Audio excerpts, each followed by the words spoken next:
Hello, and yet again welcome to OneUp, where this week we'll be looking at the birth of the first-person shooter. Now before we get to what is considered the first FPS, we must go back, because over a decade before Doom, there was Wolfenstein. Castle Wolfenstein was a 2D adventure game released in 1981 for the Apple II. It was one of the pioneers of the stealth game genre, as it was a game of avoiding detection and managing limited resources while trying to escape from a World War II era Nazi stronghold. Ammo was scarce, so non-violent methods were often safer. A sequel, Beyond Castle Wolfenstein, was published in 1984. But it wouldn't be until 1992 where we would see something that starts to resemble a first-person shooter. Wolfenstein 3D was the game known for popularizing the first-person shooter. You play as BJ Blazkowicz, an American spy captured by the Nazis and held underground in Castle Wolfenstein. The game follows BJ as he advances through the walls of the compound. You play from a first-person perspective and navigate your way through vaguely textured levels filled with sprites wearing what resemble Nazi uniforms. The game was very sophisticated for its time, as it rendered 2D maps as 3D environments. To do this, it used raycasting. This method emits one ray for each column of pixels, checking to see whether it intersects a wall and draws textures on the screen accordingly. Wolfenstein 3D had sold over 100,000 units by the end of 1993 and was received very well. But it has been forgotten due to its more popular successor. No!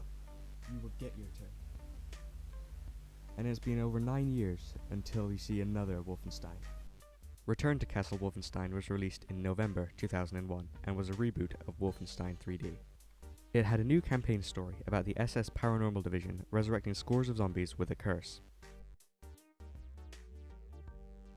But it also included a multiplayer mode. The game was received well, getting 88 out of 100 on Metacritic, and Eurogamer saying that it is a worthy addition to id Software's shoot-em-ups. Although, it did gain some controversy for being anti-Semitic after introducing Nazi protagonists.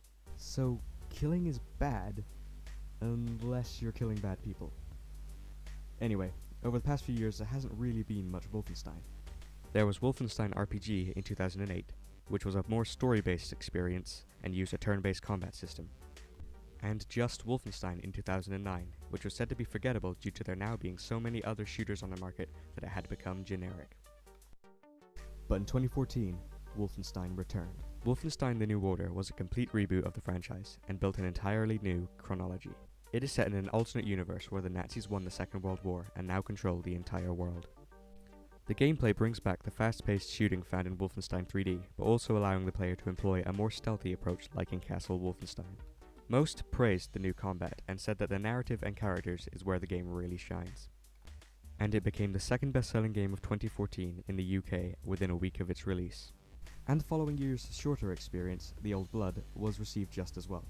Now who knows if we'll see anything to do with Wolfenstein in the future, but here's to hoping. If there's any game you'd like to see get a 1-up, put it in the comments below, and I'll see you next week. Probably.